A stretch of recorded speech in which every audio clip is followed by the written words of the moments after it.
Dia tahu tak semalam si Mustafa macam mana? Ha. Mula-mula dia duduk dengan mak. So habis time lama-lama mak nak buat kerja. So mak pun hantar dia naik atas. Sebelum tu mak dah main kereta api dengan dia. So mak apa? Mustafa, kereta api kat mana? Oh, kereta api kat atas. Dia pun turun daripada tempat mak.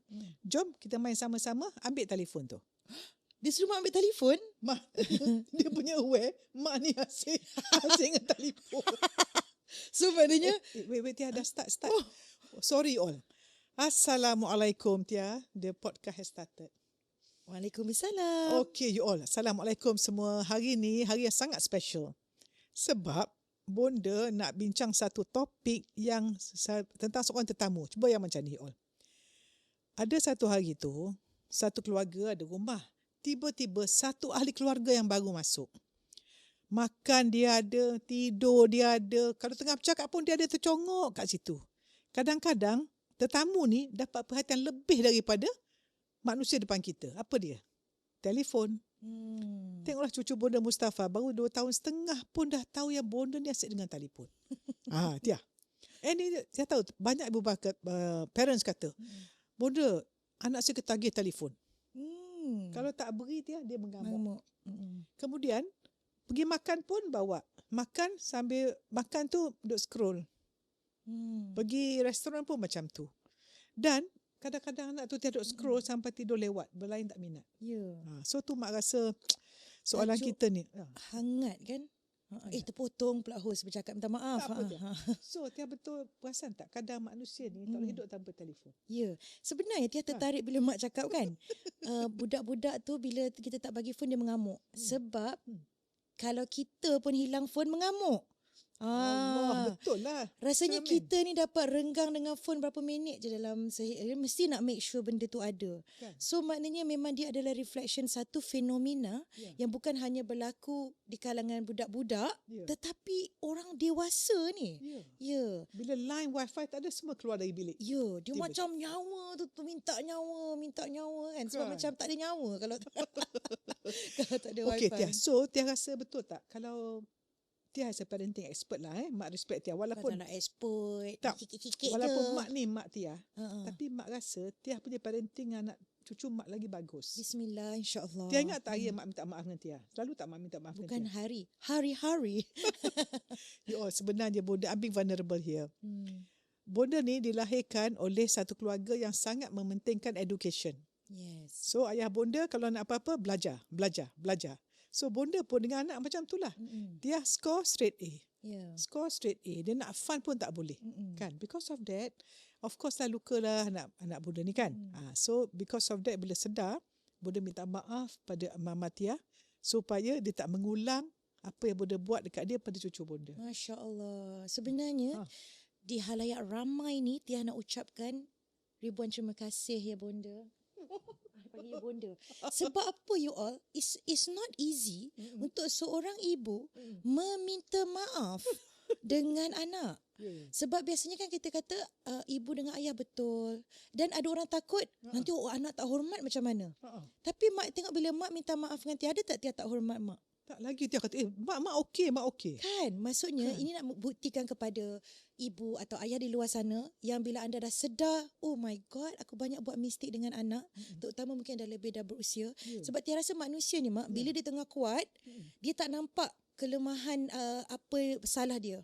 Tapi bila kita dah mula hilang kudrat, kita dah makin tua, masa tu kita perlukan kasih sayang anak, baru kita rasa macam alamak, I didn't build that kan. Macam menyesal kan. Ya, macam menyesal. Tapi kadang sebabkan mungkin tak boleh nak minta maaf sebab ego dan sebagainya, jadi sayang. So anak tu hidup dalam keadaan luka dia tu mak berkekalan. Betul. So Tia rasa macam itu satu benda yang sebagai anak kepada mak ni, Tia nak rasa macam Tia ambil pengajaran sebenarnya. And because bila ibu saya minta maaf, ayah Berapa saya tahun pun dulu, ya kadang-kadang ingat tak ayah pun pernah cakap minta maaf lah ayah tak buat apa benda yang Tia banyak belajar dengan mama Tia. Ayah saya ni suka berjenaka orang dia. So dia suka buat joke je kan. Tapi memang dia katalah macam belajar banyak dengan mama Tia ni tak buat masa dia ada anak. Pada I lah kan. Tapi kiranya apa yang Tia nampak kat situ mak, bila parents dah start to realise kita buat mistake, kita minta maaf. Betul. Bukan untuk merendahkan diri kita, tetapi untuk menyatakan mak atau ayah ni manusia Yes. yang buat kesilapan dan saya kena minta maaf sebab kita sayang keturunan ni, mak. Betul. Kalau kita tak hentikan kitaran Betul, ganas yang mak punya sekut, ayat mak saya dah beberapa tahun buat kitaran ganas. Sebabnya kalau kita keep on doing the same thing, that family akan keep on repeating the same pattern. So somebody has to stop that generational pattern tu. So tabik spring kepada bonda saya. Thank you. Dan mak minta maaf dengan Tia masa Tia baru kahwin ke belum kahwin? Mak tak ingat. Sebab terlalu banyak kali. So setiap kali apa macam mak sentiasa alhamdulillah kan mak kata berjiwa besar. So Tia rasa dalam perjalanan Tia sebagai dewasa ni banyaklah a few times and we go through a lot of dynamics up and down kan. So macam to come to this point mungkin orang kata macam kita close ke apa kan. Alhamdulillah memang kita close. Kita suka ketawa rolling on the floor. Rolling on the floor laughing. Tapi to reach this kind of level and insyaAllah we're still evolving to build a better connection tu memang it's a process and a progress. So kita dah tersasar sikit daripada tajuk kita. Tajuk kita apa tadi, bonda? Balik semula. Okay, so Tia, mak nak cakap macam kalau anak tu ketagih phone, it's because of the parents. Because anak tu kain putih, tiba-tiba kita yang buat. Betul. Okay, so mungkin Tia nak sebut pada orang, macam mana, bolehkah sebutkan ketagih tu? You think it's true to say ketagih phone pada anak-anak? Yes, because ketagihan yang addiction daripada gadget ni, kalau dekat proses dalam otak dia tu, bahan kimia macam orang ketagih benda lain. Sebab tu dewasa sekalian, kita semua boleh dikatakan kategori ramai dari kita ni memang ketagih lah dengan phone kita. Okay lah, kalau tak nak kata ketagih, best friend. Best friend yang tak boleh nak renggang. Sebab saya rasa kadang-kadang kita sebenarnya mungkin ada yang terfikir aku tu okey kot kalau hidup tak ada orang sebab kita ada phone. So maksudnya bukan apa, sebab phone tu dia dah mengambil tempat yang sangat besar dalam kita punya life. So ketagihan ni apabila dia telah menyebabkan seseorang itu mengganggu fungsi kehidupan dia juga, mak. Tak semayang. Tak makan. Your function. Exactly. So especially untuk budak di mana otak mereka sedang berkembang. Macam mak cakap tadi, kenapa kita bukan nak blame parents, tapi kita nak parents tahu yang we are here with you, sama-sama buat mistake, sama-sama belajar to realise that memang apa kita buat akan ada kesan yang besar kepada anak-anak tu. So macam tadi, tindakan menggunakan gadget, cara kita menggunakan gadget diperhatikan oleh anak-anak kita. So cara dia bila dia diperhatikan oleh anak-anak kita, dia akan mengikuti dan meniru perangai kita. Sebab tu kita tak perlu ajar pun cara nak buat, dia akan copy sebenarnya. Sebab dia ada mirror neuron kan? Yes, betul. Dia ada saraf dalam otak dia akan mirror apa dia tengok tu. Dan Tia tahu kadang-kadang phone ni pula bukan musuh kita actually. Macam mak personally, phone tu mak guna tengok YouTube. Best friend mak all the time. Nak dengar affirmation yang mak rekod bagus. Apa yang baik-baik. Dengar Quran, nak baca doa. Maknanya macam any alat lah. The knife untuk bunuh orang ataupun kita nak potong bawang. Same alat tapi intention and how it's used dan hasilnya pada kita. Betul. So macam ni, menariknya kenapa yang anak-anak ni lebih mudah cenderung kalau tu. Kenapa budak suka sangat kepada gadget tu? Okay. Sebab memang apa yang ada dalam gadget. Okay, kalau kita sebut gadget tu biasa dia akan guna untuk main game. Ataupun dia guna kalau yang lebih besar sikit dia macam nak social media kan. Ataupun dia akan lebih suka kepada benda yang menarik. So kalau kita tengok apa yang ada dalam phone tu dan apa rancangan-rancangan yang boleh keluar, dia very stimulating. Dari segi mata dia banyak beza mak kalau Tia bagi mak surat khabar sekarang tak nak baca. Kenapa tak nak baca bonda surat khabar? Putih mata dah tua tak nampak. Sebab dia tak bergerak, dia hitam putih, tulisan tu statik. You kena guna effort. Tapi you dihidangkan dengan sesuatu yang menarik, dengan muzik, dengan dia punya pergerakan gambar, dengan stimulation dia. So, of course it captivates the attention of not only children, also kita. Dan dia bila dihidangkan kepada otak yang belum lagi fully mature, yang sedang berkembang ni, so sedang membina saraf-saraf highway dalam otak ni. So sedangkan budak-budak ni, mak terutama yang bawah-bawah 6 tahun ni, itu umur yang dia nak bina dia belajar melalui deria dia. Okay. So dia belajar melalui sentuhan, melalui pendengaran, melalui penglihatan, deria, rasa dan sebagainya. So bila dia just guna satu je deria dia, which is melihat je. Vision saja. Yes. Untuk So macam auditory dengar. ya, contoh beza. Dia tengok gambar pokok, video pokok dengan dia pergi tengok pokok dan pegang, dengar bunyi daun bergerak tu, rustling leaves punya sound. They can see the sky. We can talk to them. They can breathe the fresh air. Kita boleh cerita. Ini siapa buat ni, Masya Allah, cantiknya langit. Tengok hari tadi cloud bentuk macam ni awan dah bentuk macam ni. Berbanding dengan kita tunjuk dia dalam yang 2D dalam phone ni. Beza kan pengalaman. So, yes, so deria dia satu je. So banyak otak dia pun, perkembangan dia tak secara penuh tu. So kita, banyak saya nak mengajak ibu dan ayah untuk realize the impact sebenarnya bila kita sebut gadget, kita bukan nak hukum dan kecam ibu dan ayah untuk bagi gadget tu je. But cuba you bayangkan perspektif, kenapa aku tak nak, kalau seboleh-boleh tak nak bagi anak aku gadget. Kerana aku nak berikan peluang sebanyak mungkin untuk anak aku punya perkembangan otak, jiwa dan apa yang kita boleh kawal. Sebab kita tahu dekat banyak benda kat luar internet dan sebagainya, terlalu banyak raksasa monster yang lebih dahsyat dari syaitan iblis. Tiba emo pula. Betul. Tapi maksudnya jangan kecam pula kan, dia quote salah cakap kau kecam aku. Sorry. Tak, maksudnya nak katakan there's so many dangers out there. Ya Allah. Yes. Unfiltered. Okey, satu lagi mak pernah kata gini. Cuba ambil gini tangan. Tengok sini. Okey? Tengok sini. Dari segi pakai mata, okey? So, Allah beri kita medan penglihatan macam ni, mata retina kita. Yang kita duk tengok satu tu kenapa? Bayangkan nikmat Allah sekeliling ni. So, banyak orang hidup dia, dunia dia satu tapak tangan. Handphone dia. Dia stres pasal orang kecam dia. Dia upset. Why? You have everything. Berjuta-juta, million, trillions of experience. Kenapa nak terkesan satu tu? Pasal orang tak pandai pilih gadget. So anak kita, dia punya otak nak besar. Otak dia nak besar. Sangat-sangat nak tengok semua. Nak proses VAK dia. Tapi kita bagi macam ni. So you are limiting. Bayang you all. Okay, semua ambil tapak tangan. Ambil tapak tangan, tengok sini. Okay, berapa diameter? 10 kali 5 cm. 50 cm squared. Bandingkan million of centimeter. At every moment, anak kita duk tengok benda tu, dia deprive berjuta-juta kali ganda potensi dia. Dan sebagai pakai mata you all, kalau bonda dia tahu, kalau datang cek mak je terus sementara tunggu tu ting tong anak ketawa umur 3 tahun tengok phone. Tengok ayah dia rabun 800, mak dia rabun 500. So risiko rabun. Tanya ayah dia, awak dulu masa kecil dulu main game Prof, awak bagi anak awak juga ke? But dia tahu tak, ni sesekali pasal jumpa Prof nanti dia bising. Dia babysitting sekejap. But make sure please jangan. So sebagai pakai mata, expect pun juga mata kering anak-anak tu. Mata tu stimulation tak bagus. Budak tu tak ada connection. Tu mak yang mak cerita yang. Okey. Dalam cornea kita ni, kita boleh tengok tau mata kering. Lapisan luar tu nampak tumpuk. Mata terkedip mata budak tu. Bayangkan SPK ni kalau zaman masa bonda orang 40-an baru ada mata kering.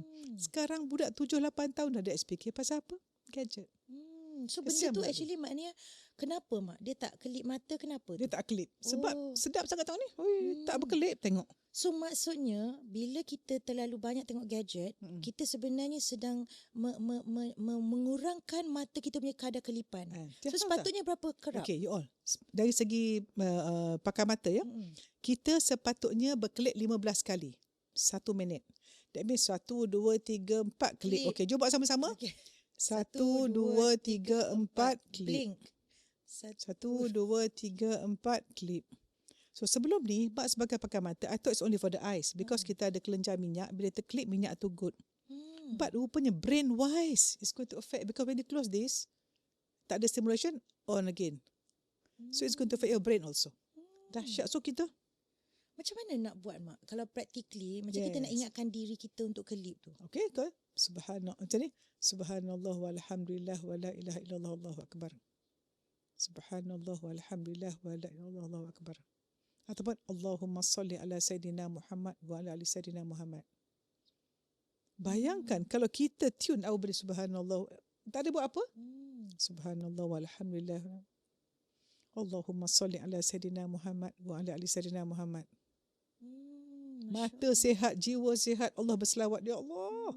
Nampak tak, itu dipanggil intentional living. Wow. Dengan tujuan. So maknanya kita boleh ingat doa, ya Allah tolong bantu aku untuk menjaga kesihatan mata ni. Ya Allah. Ingatkan aku. Allah ma'afini fi basari. Yes. Kan? Masya Allah, Masya Allah. Sam'i, badani. Memang doa zikir pagi petang kita baca kan? Yes. That's why all. Masya Allah. Terus saya nak kelip Alhamdulillah. mata je sekarang. Okey, sekarang Tia, Mak nak kata. Sebenarnya siapa yang memperkenalkan telefon ni sebagai penenang untuk anak-anak? Siapa perkenalkan Tia rasa agaknya? Dewasa lah Dewasa. orang tu. Ataupun kakak abang dia yang lebih besar tu. Masya Allah. So macam mana kita nak buat tu? Apa nasihat kita pada mereka? Okey, saya rasa macam dah. Apa-apa kita nak buat perubahan, dia akan mula dengan kesedaran dahulu. Okey. Awareness before change. Okey. So insya-Allah sekarang kita tengah ada kesedaran. Okey. Alamak, betul lah dia ni cakap kan. InsyaAllah kan. Ha. So with that awareness, nampak tak saya tengah klip mata saya ni. Apa ni? With that awareness, kita akan membentuk kita punya pemikiran, macam mana aku nak buat perubahan ni. Okay. So from that awareness, saya tahu yang saya tak boleh sebenarnya bagi anak ni. So kita tahu, tapi kadang-kadang saya perlukan untuk sort of babysitter temporarily kan. Betul. So itu adalah di mana kita ada power of control kita adalah how to control what they are watching. Yes. Dan apa akses yang dia dapat tu. So contoh macam YouTube katalah you delete dari phone. So macam contoh app Duriu. Yes. Yang memang dia dah curate children punya program aktiviti yang good for the brain and good for the akidah of Muslim children. Yes, InsyaAllah. yes. So maksudnya dia adalah intentional punya usage. Masa dia buat tu memang tujuan macam tu. Yes. So maknanya kita pun bila nak bagi anak gadget intentional. So maknanya dalam bentuk kawalan. Guna di khalayak ramai. Yes. Dan parents kalau mungkin anak lebih besar, kita boleh control anak tu punya gadget. Yes. Family punya link, Apple punya family dan sebagainya. So anak kena tahu yang ni bukan gadget dia. Ni gadget pinjaman yang kita bagi yang I control it, I set the rules. I also allow you to use it. Sebab kadang kita tahu juga mak memang budak-budak zaman sekarang, terutama sekolah-sekolah yang tu dia banyak menggunakan teknologi. Yes, betul. Which I think is so good. Tapi satu lah mak Tia nak sangat-sangat emphasize connection. Bila budak dia dah tersedut ke dalam gadget tu, ada sesuatu yang dia dapat sebenarnya. So kita nak dia dapat di luar tu lebih banyak, which is dengan kita ada good connection. Because ultimately teknologi boleh berubah begitu pesat, tapi hakikat manusia ni tak berubah. Hati sama dan peranan manusia dalam muka bumi ni dia tetap sama. So kita fokus kepada pembentukan manusia tu sebagai jiwa manusia tu. So ibu dan ayah, pesanan terakhir dari Mama Tia adalah tengok anak dan fikir macam ni. Ini seorang manusia di hadapan saya yang ada hati, yang ada akal, yang ada roh, yang ada jasad fizikal, yang ada minda dan sebagainya, yang sedang membesar di zaman ini, yang yes, you acknowledge. Kita iktiraf ada teknologi. Kita iktiraf ada dan apa-apa yang ada di sekitar kita kan, Mak kan? Ya, betul. Dan saya tahu untuk menggunakan apa yang Allah bagi nikmat ni, Mak, teknologi semua satu nikmat. Aku kena bentuk jiwa anak ni. Supaya siapa yang mengendalikan teknologi tu yang penting. The B. Siapa mengendalikan. Yes. It's not the how, not the what. Yes. So satu lagi, last kali, ada berapa? 2 kali last. Last kali satu lagi adalah bila anak kita ada membuat kesilapan menggunakan teknologi. Yes.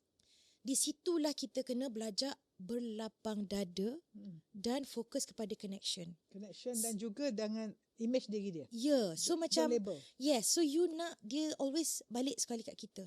So that and macam ni, every mistake that they make, every mistake that we make in our life is the part where we learn. Yes. So berlapang dada dan doalah semoga Allah bantu kita, Mak. Sebab Tia rasa memang dunia zaman sekarang ni sangat perlukan doa yang kuat. Ya Allah. Sebab who are we without Allah?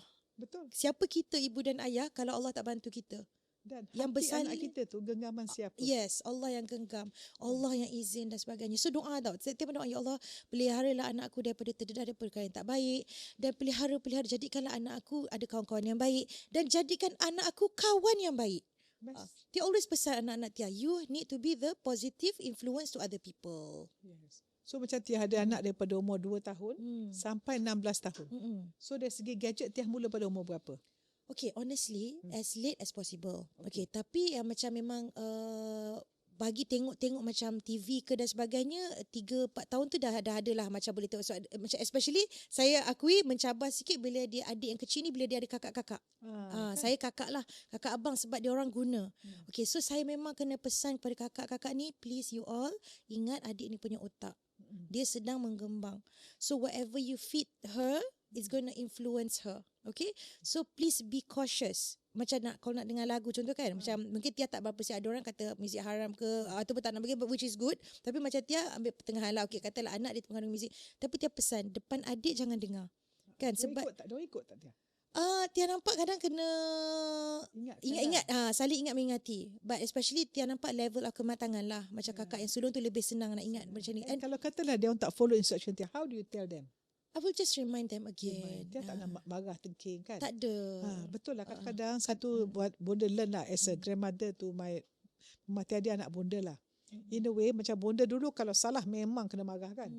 But we learn through the years that actually kalau marah anak, masa depan kita dia buat baik, lepas tu tak ada dah. So maybe Tia nak share pada ibu-ibu yang garang-garang macam mak dulu, apa nak cakap kalau nak buat silap? Tia nak bagi tahu yang sebenarnya kalau kita marah ni, dia datang daripada kita punya ketakutan. Yes, fear. And anger comes from loss of power sebenarnya. Actually it's a sense of you rasa you tak boleh control, you macam you tak ada power untuk that situation, you jadi marah. Sedangkan kalau you rasa macam you boleh control diri you boleh control situation tu with your calmness, you tak akan rasa nak marah. So kalau kita selalu nak marah, kena cari kenapa yang aku marah ni, apa trigger dia. Mungkin Tia boleh beritahu, Tia ada tak macam operating system sebagai ibu ni? You call it parenting operating system to handle anak yang main gadget and to regulate ourselves. Ada tak Tia buat? Yes, Mak. Actually kan Tia pun nampak bila nak bercakap tentang membesarkan anak-anak, pelakon utama ibu ataupun pelakon utama dia ayah kan, sebab dia lah dewasa yang sedang membesarkan anak-anak ni. So kita nak empower ibu dan ayah ni dengan knowledge tentang kesedaran diri dan juga tentang bagaimana nak make yourself better to be able to be that parent that your children deserve, to be the parent that you always wanted to be. So memang ada satu sistem lah kita panggil kan, macam cara untuk kita berfikir, cara kita untuk menangani emosi kita, dan cara untuk kita mendidik anak tu ada parenting operating system program yang Mama Tia dah buat. Sebab mak suka berkata operating system tu, contohnya kita ada phone, katalah iPhone kan, kita iOS, internal operating system. Kadang-kadang phone kita hang. Contohnya kita marah anak lah, so kita kena reset. Kita kena update parenting operating system kita tu, so insyaAllah our parenting will be better. Betul dia? Yes. Kan? Okay you all, Alhamdulillah, podcast ni pendek saja, tapi it's all a lot of thinking points, talking points, and apa you all nak revise in your membesarkan anak. So mungkin Tia a few pesanan yang Tia nak sebut. Apa yang Mama Tia just nak pesan adalah parenting is a journey, and kita kena sangat bersyukur kalau Allah izin dan pilih kita untuk menjadi ibu dan ayah, dan kita kena gunakan peluang ni sebaik yang mungkin. Dan sebenarnya saya rasa Mama Tia rasa ramai ibu dan ayah akan setuju, melalui menjadi perjalanan ibu dan ayah tu dia orang akan banyak belajar tentang diri mereka. So that's where it's like a stepping stone untuk kita sentiasa berubah menjadi baik. Bila kita sebut berubah ni, bukan kita nak kata orang jahat, tapi don't we want to always improve ourselves? Sebab Allah pun nak kita, dalam Islam pun macam nak kita always get better and better, right? Growth. Dan Tia, kalau ikut Imam Ghazali, manusia ni kita mesti ada 4 tahap. Kita cari ilmu to become better. Dengan ilmu tu kita boleh beribadah. Bila kita beribadah tu senang berkasih sayang dengan keluarga. Dan berkasih sayang tu menjadikan rezeki pada keluarga. Sebab itu Bonda rasa kalau sebagai selagi mana kita macam ni lah, macam Tia kata, kita nak jadi ibu bapa yang baik, nak lembut dengan anak. Untuk buat lembut dengan anak, macam ni, kita nak anak yang taat pada kita, anak yang baik, solehah. Untuk dapat anak baik, kita mesti buat baik pada anak. Tapi kita tidak boleh buat baik pada anak kalau kita bukan ibu yang baik. And that ibu yang baik itu state, dia panggil state kita. Dan itu memerlukan operating system di mana kita nak jadi ibu yang tenang. InsyaAllah anak rasa selamat. Bila anak rasa selamat, dia punya otak, thinking brain is better. Dia tak pergi otak yang macam dia tak tunjuk otak tu. Yang macam ni perumpamaan otak lah, dengan brain in the palm kan. So ini adalah kita punya brain stem, tempat yang fight, flight, freeze punya control tu kan. Maknanya life center kita kan, and then ni amygdala or the emotional part, so they work The fear together. center. So bila macam ada fear emotional ni, dia akan trigger this system. Yeah. So bila ni macam cortex yang maknanya Akal. the akal kita lah, maknanya the thinking punya part. Yes. So bila kita tengah marah ke emotional, dia terbuka. Dia macam flip, the lid is being flipped. So mana otak rasional tak ada. Tak ada. So dia macam tak integrated. Ah. So that's why kita bila kita nak make sure dia integrate, baru senang kita nak logical dengan reasoning. So kalau macam anak-anak ni dia tengah emotional, dia tengah tantrum dan sebagainya, Otak dia dia tak sedang mana. dia tengah terbuka macam ni. So kita tak boleh jumpa dia dalam keadaan terbuka juga. Maknanya kita pun emotional. So we need to allow them to regulate diri dia, nanti dia pun senang nak regulate. Itu dengan dia panggil kita. co-regulation dia all. Yes. Sistem saraf kita yang tenang menenangkan anak kita. Yeah. So betul lah. Sebab ikut sama-sama tu yang kita sebut, ibu tenang, Ibu tenang, anak rasa selamat. anak rasa selamat. Bila anak rasa selamat, Bila anak rasa selamat, insya-Allah insya-Allah dia akan membesar jadi anak yang dia akan membesar jadi anak baik yang dan penyayang. baik dan penyayang. InsyaAllah. Masya Allah Tia, Mak sangat enjoy. Alhamdulillah. Walaupun Bonda ni ibu pada Mama Tia, ya. Tapi Bonda as a person, mungkin mewakili ibu-ibu yang dah senior pada Mama Tia. Ucap tahniah pada Tia for your InsyaAllah. awareness and for all that Tia buat. Mak doakan Tia. Thank you. Dan InsyaAllah. bagi ibu yang lebih pada Bonda ni, apa kata? Mulakan minta maaf pada anak. You all is the best journey. Yes. Supaya bila kita meninggalkan dunia ini, kita tidak ada apa-apa kecil hati dan anak tak kecil hati dengan kita. Yes. InsyaAllah kita nak bila kita tua, anak cucu bahagia, membahagiakan insyaAllah. Dan kita nak masuk syurga sama-sama. Kita, with that note, terima kasih. Jumpa lagi dalam rancangan Sembang Deep with with Bonda. Bonda. Assalamualaikum.